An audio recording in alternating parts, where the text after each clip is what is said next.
the world was your oyster. Outrageous fortune returns in a moment.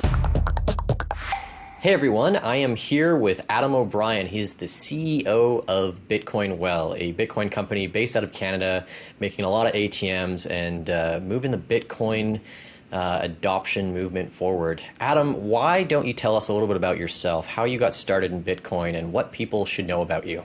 Sure. Yeah. Thanks for having me, man. It's exciting to be here and chatting Bitcoin and life and things. I found Bitcoin almost 10 years ago and basically fell in love kind of right from day one. There's always something to learn. Still today, 10 years later, there's still more to learn. And you think you're kind of diving down the rabbit hole and it just gets deeper and deeper and deeper. So I absolutely love that. We're pretty passionate about now kind of future-proofing money. And so what started as Bitcoin accessibility, is like, it's there. I mean, we alone have 250 Bitcoin ATMs. You can buy Bitcoin online on our website, totally non-custodial, in like 2 minutes. Like Bitcoin is super accessible. Now it's about Bitcoin usability and really future-proofing money. So we're kind of implementing ways to pay your bills in Bitcoin, to buy credit cards or to buy gift cards with Bitcoin, to have a credit card that your Bitcoin can be used for, et cetera, et cetera. And that's kind of what we're focused on now. So walk me through your Bitcoin journey. You discovered it. What captured your kind of imagination about it? I think it was my problems with authority that ended up looping me in. When I found Bitcoin, it was like just hitting kind of $100 a coin. And I think like everyone that finds Bitcoin for the first time, it was like, fake internet money is worth blank, right? For me, it's 100. Now it's 20,000. At one point, it'll be 50, and soon it'll be 1 million. And you kind of don't really understand how something that's not physical can have a value until you start diving in. So at first glance, it was, let's disprove this. Then you dive in and you start to challenge yourself about economics and monetary policy and what you find value in. And as you challenge yourself and ask yourself questions, you start to understand more and more and more about what actually holds value, why scarcity of money is important, why physicality is actually a bug and not a feature, and why digital money is already kind of what it should be. And I think that Bitcoin, it's amazing. No matter what angle you look at it, if you ask yourself logical questions, the reasonable answer is almost always Bitcoin. So as I kind of dove down that rabbit hole and challenged myself more and more, and as you can imagine, in 2013, 2014, people are just knocking the idea completely. And the more and more people were telling me it was stupid, the more and more I was diving in and proving to myself more than anyone that it was the answer, not just a gimmick. So when did you start Bitcoin Well? What year? So Bitcoin Well started as Bitcoin Solutions, and that was back in 2013. Before Bitcoin ATMs, before anything, I was super intrigued by Bitcoin, had a horrible first experience buying Bitcoin. And then my very first Bitcoin experience was wanted to buy Bitcoin, had $100 to buy a Bitcoin, and my options were wire it to Russia, which not going to happen, and meet this guy in a back alley.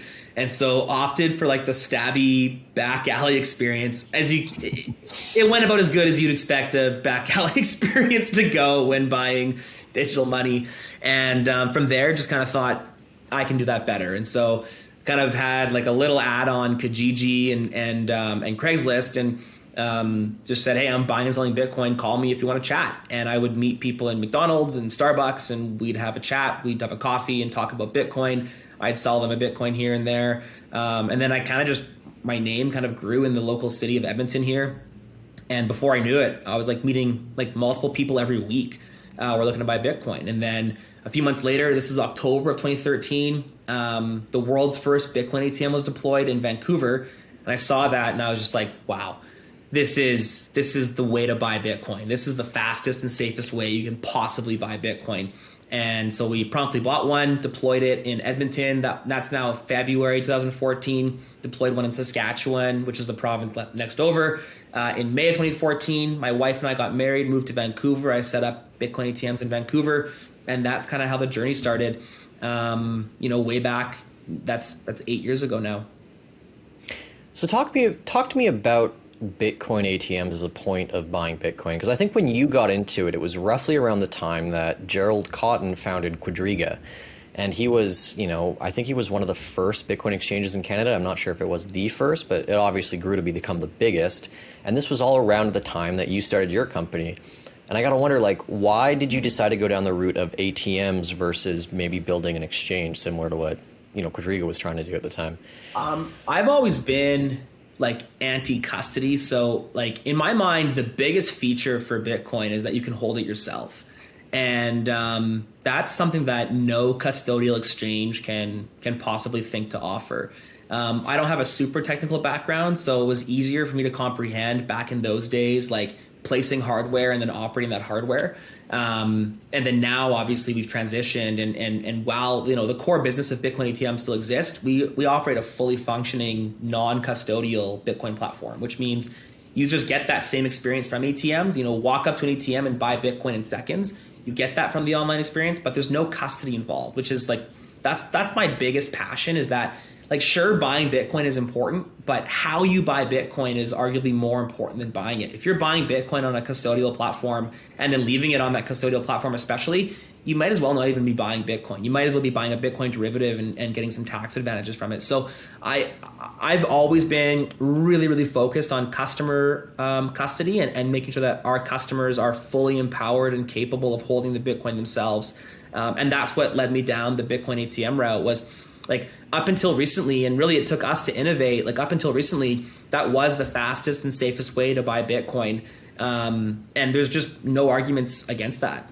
I wonder, from your perspective, since you've been in this space for a while, if you see the push towards self-custody improving over the years or actually getting worse in some regards. Because I agree, it feels weird to only own Bitcoin for the price appreciation. You're kind of missing the entire point of the movement if you're buying these derivative products. But at the same time, lots of Bitcoiners are like, we got to get, BlackRock in on this, and, MicroStrategy and all that. And all these are really ways for people to expose themselves to Bitcoin price, but none of the actual features of it. And I wonder, from your perspective, since you work in ATMs, do you see that there's obviously a big wave of like new Bitcoiners, Bitcoin maximalism has grown.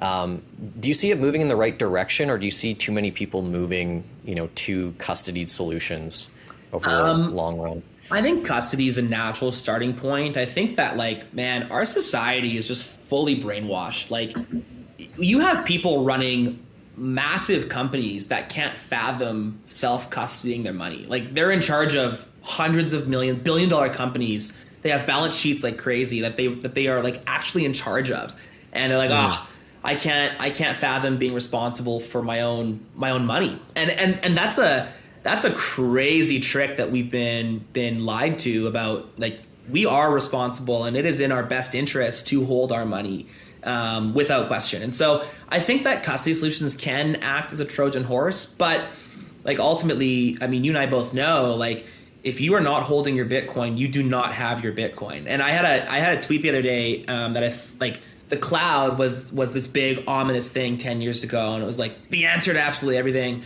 And then, like, really the cloud is just someone else's computer. And what the cloud opened up for convenience also opened up on the other side of security. And, before the cloud, we didn't have like nudes getting leaked, and we didn't have celebrity iPhone pictures getting exploited, et cetera, because that wasn't possible. And just like your photos can be taken from the cloud, so too can your Bitcoin from a custodial exchange. There's horribly misaligned incentives for custodians and customers, and it is just frankly irresponsible to leave money on the custodial exchange. And so I do think that movement's out there. It's getting better. I don't think it's a natural starting point for most people. And so I think that that'll continue to get better especially as the legacy fiat system continues to get worse. I think that the self-custody movement will get better, but I think government's going to fight it. I mean, we're seeing it already in Europe. We're seeing their, what are they calling it, unhosted wallets, and trying to treat it like this negative thing. And it's tragic, man. It's absolutely tragic, the narrative that's being spun, and how detrimental that's going to be for for sovereignty at the end of the day. It's one of the things that has taken me a really long time to appreciate with Bitcoin is self-custody, and you kind of just have to do it to really understand it. But I've gotten a lot of people, I would say, orange pilled, and the number one thing I get from most of them is like when they start to set up the ledger, the Trezor, the coin card, it's like totally an anxiety-ridden process, right? Because you're typing in, you're confirming seed phrases with like 2 buttons on, most of the ledgers. It feels like really anarchaic and clunky, but at the same time, if you make these like super modern devices, number one, like some people get priced out, because it's a bit much sometimes for some people to pay $400 for a self-hosted wallet. I guess the main thing is like I feel with self-custody, like it's good. There's a learning curve to it, but I think most people are going to be shut out by that process unless there is an improvement in the way that we design these self-hosted wallets. And I wonder, from your perspective, if you have any ideas or if you think there's a way to make self-custody better. I know that that's the big thing that Square is working on. They're trying to do things with biometrics to do self-custody. Do you have any other ideas or ways you think that it could be made easier in the future, or any trends you see self-custody moving towards in terms of making the whole process easier for people? Yeah, I think like biometrics, man, they're not very secure. I think the average, like the average biometric is, obviously like thumbprint or Face ID or whatever. I think there's like a 28 or a 29% variable. So that's not the most safe way that we can do it. I think. Wait, maybe you can break that. What do you mean by variable? Maybe you could break that down for me. So with everything that is authenticated, there's a level that the computer on the other side is expecting, and like with password, there's no variable, right? You can't type in 9 out of 10 in your password and get in. It's got to be 10 out of 10, or like it's got to be 100% of the password. But with biometrics, like if 70% or whatever the number is, so if it's a 28% variable, for example, then that would mean that on the other side, if 72% of the biometric matches, then it's accepted to go. So if I do something like a spy movie thing where I get like the tape and I take the fingerprint and I plug it in, totally. Sometimes or even if you and someone else, like 78% is not that much, right? Like you got to think all fingerprints are unique, but are unique to what level? And so if you and I have 78%, like we kind of look alike, we both have a similar complexion of, if I shave my beard and kind of my hair was a bit longer, like, you got blue eyes, I got brown eyes, but like, how close are our faces to match? And is it within a 78% kind of degree of certainty? Then if it is, then in theory, that would be fine to kind of unlock or to access the stuff you want to access. So biometrics is a little bit on the risky side. The only reason I know this is because we just went through this when we're building our like passwords suck, obviously. And we'd like to get out of passwords and out of relying on them. But biometrics is like, it's just not a really, really good way right now. So anyways, I think that what fixes self-custody is putting a lot of emphasis and really, really simplifying the device and then making clean UX. I think that what Coldcard is doing is actually probably one of the best ways, which is like they just build the hardware, they build the authentication technology within the device, and then they rely on third parties to build that UX. We're certainly excited to begin building hardware integration where you can interact with your hardware wallet through like a Bitcoin Well platform, and the funds like tap to sign is kind of the route that they're going. So if you've got the hardware wallet and you tap it, you need that device to actually access the funds, but there's that level of that kind of secondary level of security where if you don't have the hardware wallet or you don't have access to the platform, then you're in good shape, then the funds are secure. So I'd say that's kind of the next step to self-custody is here's a nice, beautiful, modern digital platform that's updated all the time. But rather than being authenticated from the password that you log in with, you can view that stuff with the password, but to actually send the coins out of the platform, to actually access the funds from that wallet, you've got to pair it up with the hardware wallet. And that's, I think, probably the next 5 to 10 years. That's where the majority of kind of self-custody is going to move. Yeah, I think that was. I unfortunately am not super familiar with the cold card products, but I think that was kind of the thinking with where Square wants to go with this, which is to do a multi-sig, and their version of a multi-sig is like one of them is the device, one of them is you set a password or something. You could use biometrics, and then the other one is with them, and then they have to one-on-one verify it's you. Let's just say if you lose the device or something else, right? That's so you still, need 2 out of 3. That's still not so. 2 out of 3 is good because then you're not needing Square. But there's just so many misaligned incentives there, right? Like there's just problems that can exist when you rely on the individual. When you rely on the platform to both be the provider and the gatekeeper. It just opens up a lot of problems, in my opinion, when it comes to like integrity of the platform. Mm-hmm. Yeah, and it does put like this kind of permanent strain on that company to operate forever, right? Because if something happens to the company, one of the keys is permanently gone. Totally. So there's a lot on the line with that. Totally. Let's change subjects here. You and I both really love making content, videos, stuff like that. What's your journey been with that? Doing creative endeavors. Content creation will forever hold a passion in my heart. I first started kind of a YouTube channel probably right after I found Bitcoin, and I made it like not Bitcoin related. I just kind of found I found a lot of interest in people making like vlogs about their daily life, and it found it interesting to me that like people would watch and follow characters of like real life, and kind of watching the progression of my wife found this like beauty vlogger, and her boyfriend at the time were like this power couple of daily vloggers, and I kind of watched, and that really inspired me to kind of start my own daily vlog. And then I found like Roman Atwood and Logan Paul and kind of the more like produced content that they made, and kind of fell down that rabbit hole of making content that was really like picking a story and trying to run through and tell that story. And I made a lot of videos, really experimented a lot with my creativity in that way. And then ultimately, like, it's such an easy thing to fall by the wayside because it's so time consuming. I made a 3.5 minute video this week. We opened up a keep key, a ledger, and a cold card. So good. I mean, what timing to what we just talked about.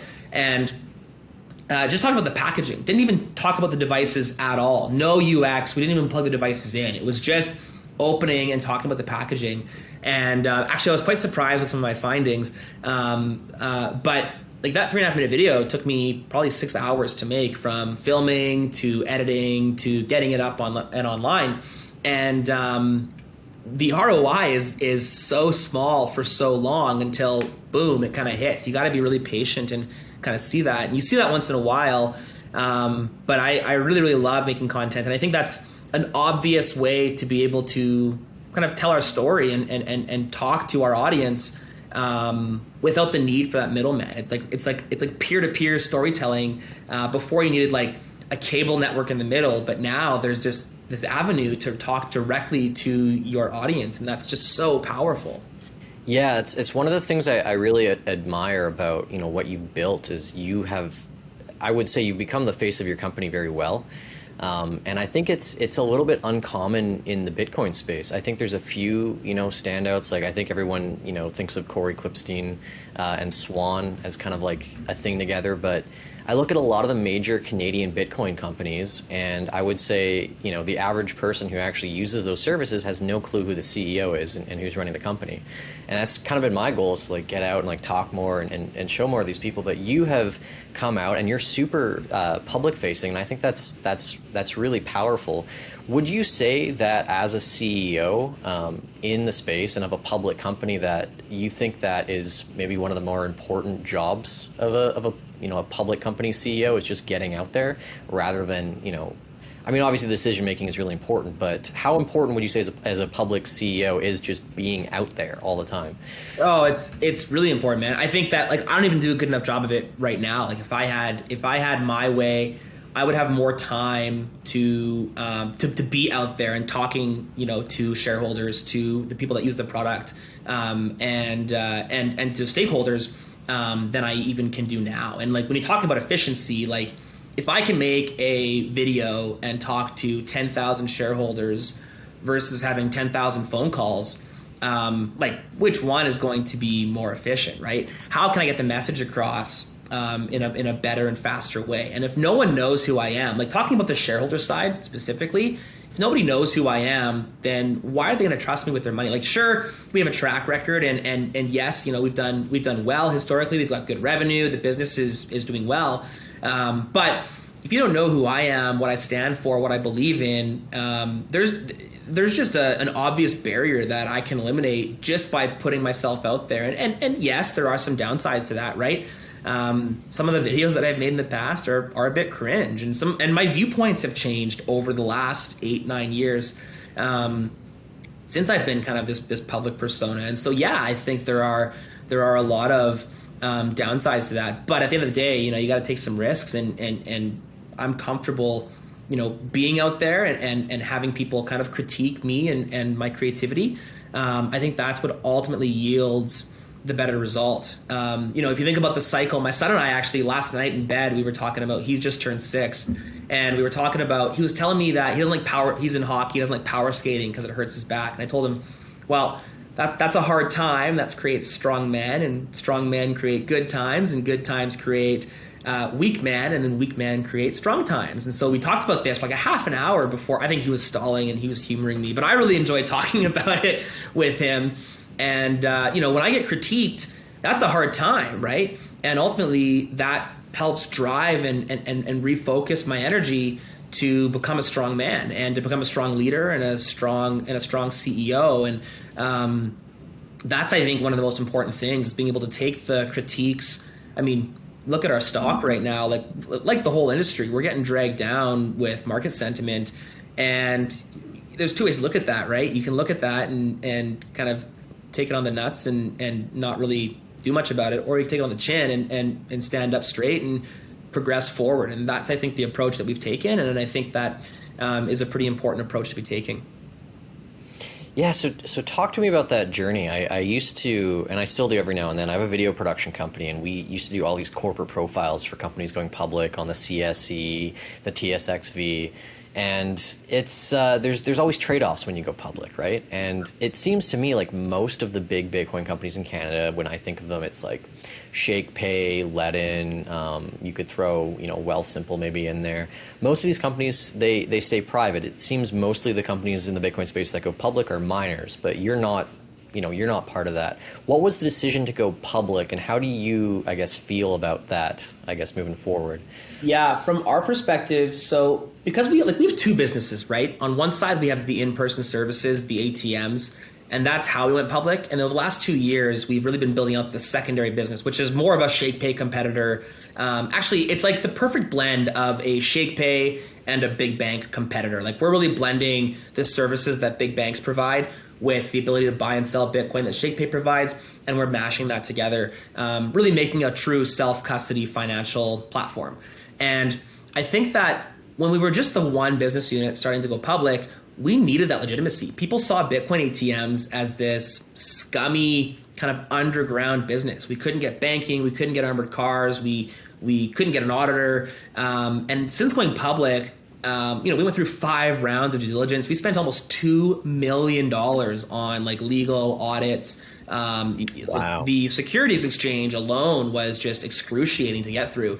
And it took us 6 or 7 weeks to just simply prove to them that we are non-custodial. They didn't consider, they couldn't fathom how a Bitcoin ATM could deliver Bitcoin instantly, and how we were non-custodial throughout that process. Which once they figured that out, it was like a much easier conversation to have, because they fully understood, there is so much less consumer risk here than what we were anticipating. But to get to that point was just excruciating. And so we needed that legitimacy. We needed to do that step to get there. And now it's kind of like people rely on the due diligence that was done in order for us to achieve that public company status. And now we have 2 banks and we have multiple armored car services. And it's just been a better experience for us to be public. And then at the same time too, I fully believe in our mission, and our mission to future-proof money has never been stronger. I have yet to sell a single share, And I don't plan on it. And obviously I want to feed my family and I want to reap what I sow. But I believe so strongly in what we're doing, and I just want to invite others along for the ride. It killed me that as a small shareholder group, I wasn't able to share the success and invite people to truly come along for our journey. I mean, if you're a user of our services, if you believe that buying and selling Bitcoin in a non-custodial fashion is important, why wouldn't you want to own part of that company? How often can the average user of a business partake in the success of that business? All of a sudden, the R&D, the success of the platform is infinitely more exciting when you can share and be a part of that journey. And I'm super excited to offer that to our users.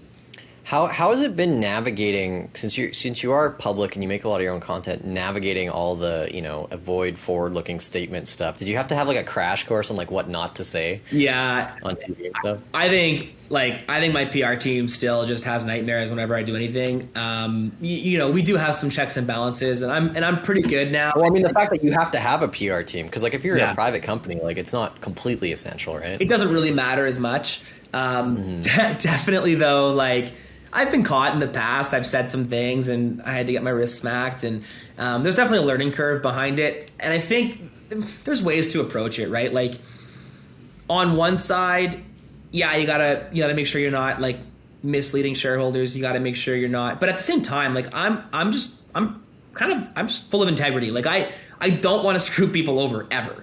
And so when I say something, I always have been pretty good at just making sure that they understand what I'm saying. And like, if I say Bitcoin is the only place to put your savings, like that's always caveat with like for long-term savings, right? And I fully believe that Bitcoin is the best place to put your long-term money. But I also know that like, it's not a good spot to put money you're going to need next month, because Bitcoin compared to fiat is very volatile. Fiat is volatile over a long period of time and not over a short period of time. And Bitcoin is the opposite. Bitcoin is so unbelievably boring when you look at it over a 3, 5, 10-year window. And it's just up and to the right, slow and steady, up and to the right, over that long macro period, which is the opposite of fiat. And so I'm pretty open and transparent. People know what I believe. And I think I get away with a lot more because I am so open and transparent. And but yeah, there's definitely some problems that you can run into if you're a little bit too boisterous and you don't quite I don't really fit the corporate mold too well, so I can get into trouble sometimes that way. Yeah, I know that one of the products that you have, it's you're able to use Bitcoin and pay off bills, right? That's right. Yeah. Yeah. What do you think about the Canadian landscape for just actually using Bitcoin? Because I know that you're a really big proponent of getting people to not just like hodl forever and actually try and use it and build their own circular economies. But I find that, personally, and I spoke to Ben from BTC Sessions about this, there is a difficulty in getting businesses to accept Bitcoin. And one of the things I talked to him about, and I'd love to know your opinion on this, is should we bother really trying to make an effort to get businesses to accept Bitcoin, or should we focus our efforts to getting it not taxed through capital gains first? Good question, man. Because I think that it seems it's hard to channel your energy, because I'd love like every place I go to accept Bitcoin, but it's just like I know that there are a ton of problems right now in Canada doing it. Bitcoin's not a really easy thing to use for everyday goods. I think that and this is super self-serving of me to say, but like we have pretty good payment rails, right? We have Visa, MasterCard, American Express. Those work really well, tap and go. The best solution, if you want to live on Bitcoin, is to have a third-party credit card, use it, and just pay that off weekly, daily, with your Bitcoin at like bitcoinwell.com/bills. Like, not to be too self-serving, but like that will actually cost you less. Like if you can consolidate even your TXIDs to all of your purchases through a day, have one TXID out of your savings. That's the goal. That's the dream. So I would say that living on Bitcoin is possible indirectly right now. I know that in El Salvador and Strike has Jack's on stage crying about all the incredible things that's being implemented, but like I just functionally do not see the 15-year-old girl behind the till at McDonald's understanding how to take a Lightning payment. Like I just functionally cannot grasp that today. Even myself, like at the nitty-gritty level of Lightning nodes, like there's a lot. Like Lightning is early, man. We are early with Lightning. I think Lightning today is earlier than where Bitcoin was in like 2015. Like the technology is so bloody early, and I don't think we know what that payments process really looks like yet. And frankly, like Lightning will dwarf Visa, MasterCard, and Amex eventually, but today I just don't see it happening. And I don't think it's important that it happens because we already have these fiat payment rails that work. The root problem that Bitcoin solves is not payments. It's sound money and it's monetary policy. And let's use the legacy fiat system for what it's good at, which is like instant payments. And if I can tap my card and go and then pay that off at the end with my sound money savings, that's a much better experience than, waiting for blocks to confirm or fiddling around with sats per bytes on each and every transaction. Now, to talk about like, is that important to use Bitcoin or not? Personally, I think if you're not using Bitcoin, it's because you're not all in. When people are all into Bitcoin, you just have to spend it because you have to live. But being all in means earning Bitcoin and then spending that Bitcoin based on your time preference. And I think that's a societal shift that we'll get to eventually, but that's not here right now. Yeah, it's interesting because like I've seen now there's a whole bunch of these Bitcoin circular economies popping up all over the world, and like I love to see them. At the same time, like I understand why we can't have that in this country. Mainly because there's just not the demand for it, right? Where else these other businesses, they have problems with their payment rails. They might be taking 10% off the top or whatever. And I was thinking the other day, like, think about this. If you're a restaurant and you have like crap margins, let's just say 10%, and Visa's taking 2% on every transaction, if they can waive that away with the Lightning Network and instant settlement, then the margins of your business could actually go up by like 50%. Totally. So it's huge. And then even a lot of them entail like in El Salvador, you can just take a Bitcoin payment and then have it turn into fiat right away instantly through Chivo. But by having your margins kind of expand, if you're a restaurant, you can actually hold Bitcoin on the balance sheet and it's not as risky, right? Because not everyone's going to pay with it. So you save the credit card processing fee, you keep a little bit of Bitcoin, maybe it goes up or down, but it's not really a big deal because you're saving so much money on the fees. Now it's just my little side tangent. No, man, I totally agree with you. I think that like accepting Bitcoin isn't free unless you do it yourself. And it's tough for these corporations to wrap their head around that. Because I think you have to want Bitcoin to be good at accepting it, right? You have to want it. Totally. You have to want it. You have to be incentivized to do the work. And that's what a Bitcoin is, man. It's like it's, are you incentivized or do you care enough to dive in and to do the work, right? You and I, we care enough to dive in. We care enough to self-custody our funds. We care enough to figure out what the safest, what the best way is to buy, hold, and use Bitcoin. And until corporations and big decision makers at these corporations have the same incentive, like look at what happened at MicroStrategies, right? Like Michael Saylor, like he does and he did, and he put that on the balance sheet, and there it is. And so I think that we will start to see it. But at the same time, is it going to happen at the retail or at the institutional level first? I think it'll be at the institutional level first. So talking the year 2022, what is your take on just keeping Bitcoin on the balance sheet, whether you're a Bitcoin company or not? Do you agree with Saylor that, it's the ultimate thing to have in your balance sheet? Totally. I think if you have cash on your balance sheet, there's absolutely like putting Bitcoin on your balance sheet gives you two options. You can hold it like forever. You can also borrow against it. Like, if you got $5 million on your balance sheet and within your budgets, you're not going to need that $5 million for 3, 4, 5 years, put it in Bitcoin. 3, 4, 5 years, like that's an awesome time frame to be holding Bitcoin for.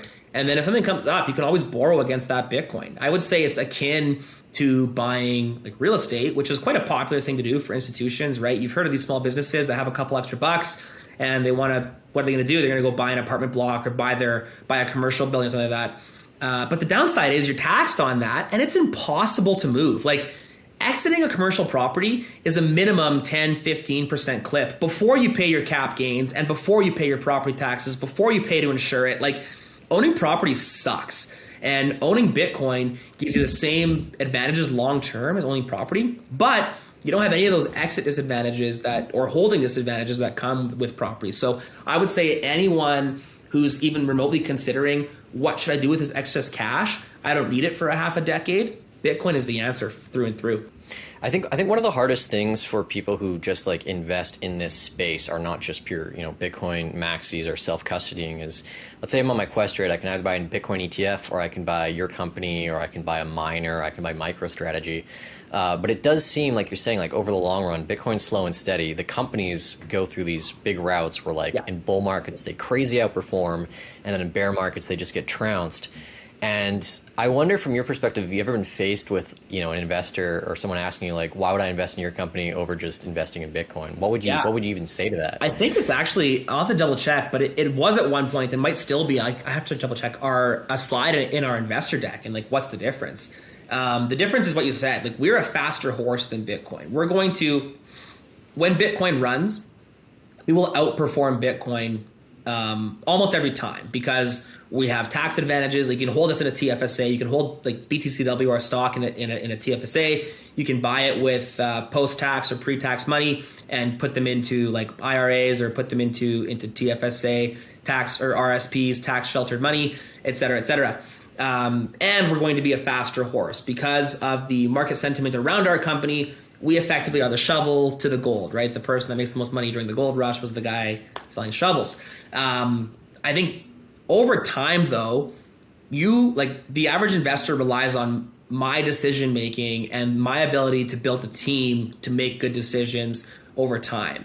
Bitcoin's got its pants down. Like, exactly what Bitcoin's going to be in 15 years. Because it's laid out that way. I can, if you give me a date, I can deduce what block we'll be on within a certain degree of certainty. Like Bitcoin is there, and there is nothing surprising about Bitcoin, and ergo, not much risk to holding Bitcoin. And when you don't have much risk to holding something, just the hockey stick is a lot less there. Now, we're also talking about Bitcoin against a fiat currency. And when a fiat currency does nothing but fall in value, that's where you get these exponential gains that exist in Bitcoin. So when you want safe money, I think that goes into Bitcoin all day long.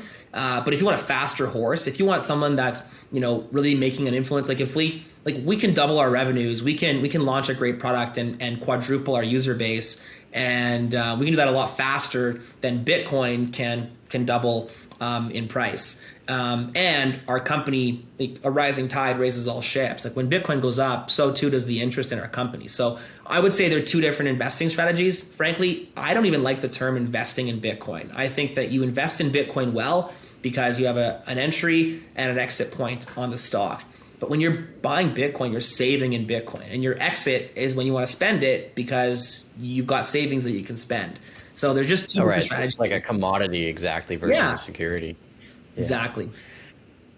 Something that you guys probably have to deal with, and I know that it's probably hell, is that so many people use Bitcoin ATMs as gateways to scam people. Yeah. I'm sure that you have, I know quite a few Bitcoin ATMs. They have cameras and they double check, like, you're not sending this to, like, some person or whatnot.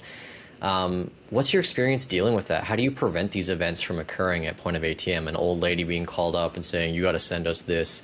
We have your personal information. How do you stop an event like that in its tracks? Challenging, man. And these people are tricked. Like, lots of them are, like, especially the romance scams are just horrible, because these people their heartstrings are being pulled, and they actually think that they're doing good things for their loved ones. Would you say that's, like, the most popular type of scam now, like the romance scams? Yeah, romance or investment scams, I would say. What we do is, so we have, like, our Bitcoin ATM technology is in-house. So I think we're one of the only companies that builds technology in-house for ATMs, and this gives us a ton of flexibility. Like, for example, we can add all kinds of extra features to the ATMs. We have the ability to do fancy things like our anti-fraud, and so on every single transaction, there is a pop-up window that is stuck on the window for a predetermined set number of time, highlighting like, don't be a fraud victim. Like really, really be careful. Watch what you're doing. And we highlight if someone's on the phone, if someone's pressuring you, if you're getting called with the CRA, don't proceed. Here's a helpline. Call us. And we are super diligent in that way. We really are upfront. Like before we even scan a Bitcoin address, we want you to know that, or maybe it's after the Bitcoin address is scanned, but before money goes in the machine, we want you to know that this is a risk. If you're on the phone with someone, like just be careful. And over time, that should get better. So like one of the benefits of having this technology in-house is we can start analyzing, okay, we know that these transactions were scams, and we figure this out after this. So what are the similarities? Well, the average Bitcoin transaction for a legitimate user might take 8 seconds, and the scam transactions might take 30 or 40 seconds, because generally there's someone not super familiar with Bitcoin, et cetera, et cetera. So we can start to look at, hey, this transaction seems like it's getting weighted more towards a scam. Let's play a second fraud warning. Let's display, maybe put some extra barriers in place to really, really get this person alerted and make sure that they're not a victim of scam. Because I think that it is something that absolutely plagues the industry. But I would like it's important to remember, it was iTunes gift cards before that. It was SIM. Mm-hmm. It was prepaid. Like this is not a new thing, right? It's just a way to move money around, and it's been plaguing our society for decades. And I think, frankly, like it comes back to just our reliance on the state. The state has us so reliant on the state that when someone calls and says, you owe the CRA money or we're going to jail, like that should be an obvious red flag for anybody, because we shouldn't be so reliant on the state. And frankly, I think that if we put a lot less emphasis on taxes, if we put a lot less emphasis, like we as a society and as a government, if they put a lot less emphasis on state reliance, we'd have a more sovereign society. One of the things I really love, again, is that you do invest a lot of money into Bitcoin education under the Bitcoin Well brand. So you have this Bitcoin Academy, you have one-on-one consultations, which is really cool. How important do you think this is for Bitcoin companies? Should every Bitcoin company have its own education strategy? Yeah. Or is it okay to just tell someone to go to YouTube and figure it out? Nah, man, it's a prereq. I think that go to YouTube and figure it out is fine. And we even do that sometimes. We refer lots of people to like Ben from BTC Sessions. Some of my like YouTube content is going to transition to being a little bit more Bitcoin education focused, but you got to have Bitcoin education. Bitcoin is such a scary thing for the majority of noobs, and getting them to feel more comfortable is just like step 1, 2, and 3. Like before you even think about selling someone a hardware wallet, you got to explain to them why a hardware wallet is important. And before you even think about selling someone Bitcoin, they got to be bought into, Bitcoin is sound money and it's going to be valuable in my life, not just monetarily, but also philosophically and also for my sovereignty. And so education, like the Bitcoin Academy was an amazing project that our director of marketing headed up. And she did a wicked job, figuring out the production and the curriculum. And I was super lucky and felt good having getting to play the professor. Like I got to be the face of the Bitcoin Academy, and it was really, really special. There's this we created this alter ego. We called him internally Brian O. Adam instead of Adam O'Brien, and he's that this old greasy bank manager that is the stereotypical bank manager, and he shows up in a couple of modules, just really counteracting what is Bitcoin compared to what is legacy finance. And I think it's important to have fun in education, and that's what the Bitcoin Academy is. Do you feel it's paid off? Are you getting more people to watch that aren't necessarily Bitcoin Well clients, or is it really? Do you see a really good payoff with your current clients watching that material and giving you feedback on it? It's hard to say. I think it's more of bus bench advertising than anything else. I think that we partnered with a local Albertan university to put that on, and that was, I think, advantageous to get a lot of non-Bitcoiners joining that.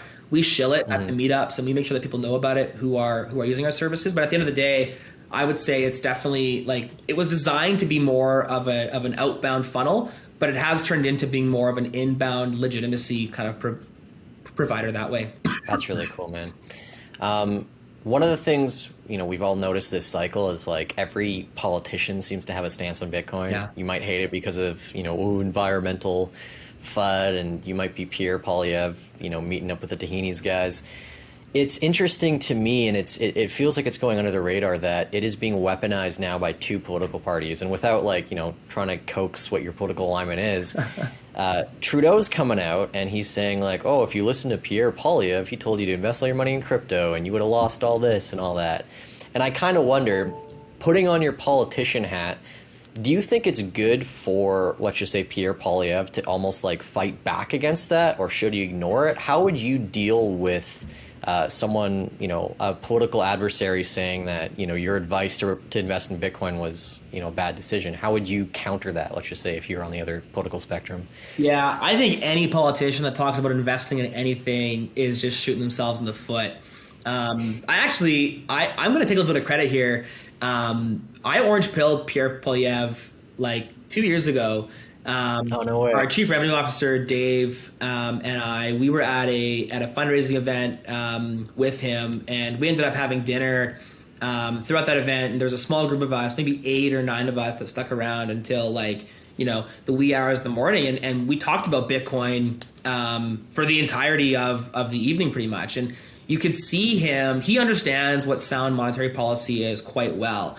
And he didn't really understand Bitcoin, but as we dove into the Bitcoin promise, you could see it just clicking in his head. Like he's like, "Oh, yes, this makes sense. This makes sense. This makes sense."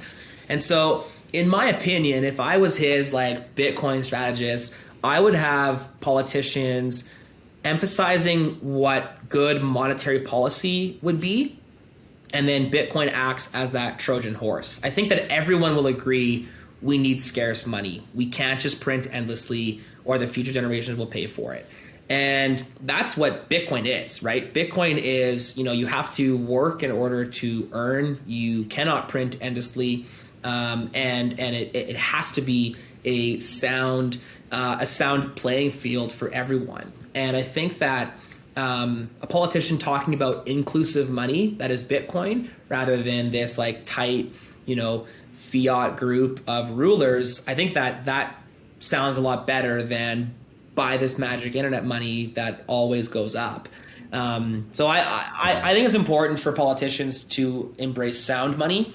And I think that when you're thinking about sound money, there's literally nothing that is better sound money than Bitcoin. And so I think you don't have to be a Bitcoiner the politician doesn't have to be this Bitcoin proponent, but more this sound money, this sovereign component, and Bitcoin's a natural fall into that after that happens.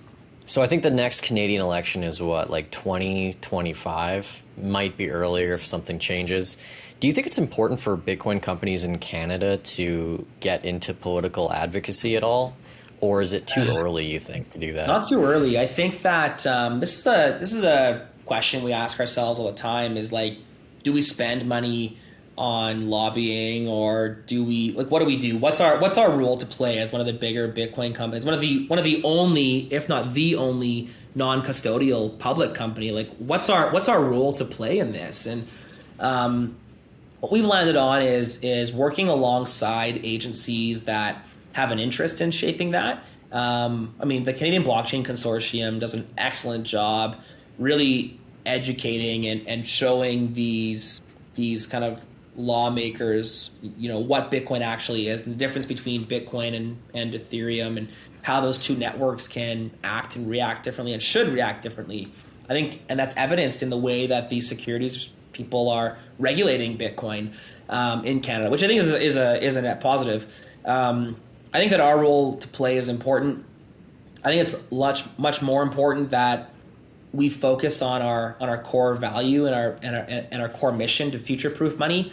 Frankly, Bitcoin kind of makes a lot of things obsolete. And whether or not the policy is good, the things that we make obsolete, they're not going to want Bitcoin, and they got louder voices and deeper pockets than we do. So we're fighting an uphill battle already. I think the most important thing that we can do is create a product and keep building our product in order to achieve personal sovereignty. And if we can continue to allow that at scale, Ultimately, I think that's better than any kind of lobbying or influence in politics that we can have. I think one of the big lobbying efforts, that is unfortunately getting some traction is the whole change the code thing. Like, oh, Ethereum moved to proof of stake, now it doesn't use energy, and energy that Bitcoin uses is wasteful. I always love to hear, Bitcoin advocates explain why that's wrong. How would you counter that? Bitcoin is a waste of energy. So, Ethereum isn't money.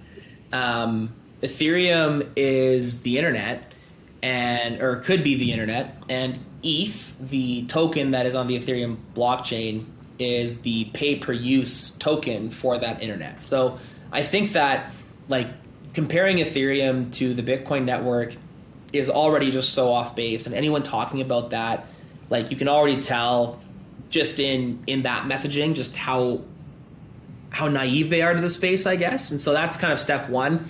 Step two, humans are a waste of energy. If we want to talk about wasted energy, what's your Netflix consumption, Facebook, YouTube, what are you consuming on a daily basis? We have the facts. We see that Christmas lights consume more electricity than Bitcoin does. What adds more value to the human nature? Is it sound money that is not controlled by any one entity, or Christmas lights? When you put them side by side, or washing machines or drying machines, when you put them side by side, the sun can dry your clothes. Can the sun give you sound money that is not able to be manipulated by corrupt government agencies? No, it can't. It can play a part in providing some power for that. Second to that, Bitcoin has an opportunity to go carbon negative. You already can see how flare gas can get converted to power to use to mine Bitcoin. That is not only taking away the energy or the emissions from that flare, but it's rerouting it into being actually carbon negative. And because that's now it's coal power that isn't used to mine that Bitcoin. So it's really a double notch there. How many more, if there's no one that's more incentivized than Bitcoiners to really make green power, because green power is the cheapest power, and when you can have cheap power, your profits go up. So it really, Bitcoin has all of the incentives aligned to have a really good source of clean power, and I think that oftentimes goes unspoken when talking about the energy FUD. Yeah, I think it is cool now. I think the whole I made a little short about the methane flaring thing, and you can capture it, and it does make it carbon negative. I also read this crazy thing about how windmills, they have a gas called SF6, which is 26,000 times worse for the atmosphere than CO2. Dude, and it leaks out of windmills regularly, and no one talks about it. It's all virtue signaling, man. So I have a big diesel truck that tows my boat and Bobcat and things. And the new trucks force you to put DEF in the fluid, and all that does is stop the black smoke from coming out. But what it actually does is it makes a clear gas that is way worse than the black gas. It's just pure virtue signaling, at its finest, and it's just and that's the state of our world. I mean, this morning I grabbed a Fiat iced coffee on my way into work with the paper straw, put the coffee down, did some things, went back to the coffee, and the straw is disintegrated. And I'm thinking to myself, how is it that whole experience of making the iced coffee, from the energy consumed to grow the beans, to the water to grow the beans, to the human energy and the transportation of beans across the continent up here to grinder, to water through it, sugar, milk, all those machines, all those people into a plastic cup, and the plastic 3-inch straw is the bloody problem in that? What? Where's the logic in this? And I think that energy FUD, it just comes down to the virtue signaling that our world is just eating up right now. And the narrative is so strong, and we're going to be dealing with it forever. And I think that, honestly, I think paying attention to it probably does it more harm. Trying to fight it probably does it more harm than just what's Satoshi's quote? If you don't believe me, I don't have the time or the energy to convince you. Sorry. And now, to be fair, the energy conversation around Bitcoin, it's the people in charge that are having this, which is the scariest thing. But for the general folk, like the plebs that don't get it, it's like, if you think plastic or paper straws are saving the earth, like there's no chance I'm going to convince you that Bitcoin is good for the environment, because logic clearly doesn't matter to you. Logic is clearly so far removed from your brain that you're just not interested in hearing real facts. I all this woke stuff, it kills me as well, and I always try and look at it like, how do you escape that? Because the people that I've seen, that I have seen friends actually, you'll have your friends that go full woke, and then it's like really hard to maintain those friendships sometimes. But you'll have friends who are woke, and then something will change in their reality, their conception of something, and then they'll start to, red pill themselves, orange pill themselves, like whatever you want to call it. And I've got to imagine at some point, like, all this hysteria ends. But the way I map it out in my brain is like, do we need to have like a full-on uprising and like a radical shift in society to like undo all this like nonsense? Or will people gradually just move towards common sense stuff? Yeah. How do you think this whole woke stuff plays out? Will it just fade away, or does something like cataclysmic have to like rupture people's lives to wake up to it all? The pendulum always shifts, right? And I think that we don't really have a good, like, it's tough to visualize that. I think that already you can feel it shifting back. You can kind of start to see some common sense bring its way back into the world. But like, if you read Atlas Shrugged, I'm not sure if you've read that book or not. It's a painful read, man. And like, you feel sad. You just don't feel good after reading it. But then you read The Sovereign Individual, and you have a little bit of hope for the world. So I think that ultimately it has to swing back in some capacity. Does it swing back on its own, or does it swing back due to catastrophic events? I mean, hopefully we find out soon, and hopefully we can get back to some level of common sense reality. But man, some of the stuff you see now is just absolutely shocking. All right, last question for you. I really, and again, I can't say this enough, I really appreciate the amount of advocacy you do for the space, explaining, educating people about Bitcoin. I know that as a Bitcoiner, sometimes it's easy to just consume, and it's a little bit scary to get out there and start teaching people and, maybe sharing your words of wisdom. Maybe you're not entirely sure you understand something, and that keeps people back from explaining it to other people. But what words of wisdom would you give to the average Bitcoiner who knows a lot but is a little bit afraid to get out there and start orange pilling people? I think that the strongest note of integrity and of honesty is just being able to ask questions. And I would say that I've made a conscious effort over the last 6 months with my team internally to not have all the answers and to actually ask questions about things that I don't understand. And as a result, I've seen my team be more honest, and we've created a better culture and environment. And so you take that on steroids with your community. I mean, what could be better? It was just honesty.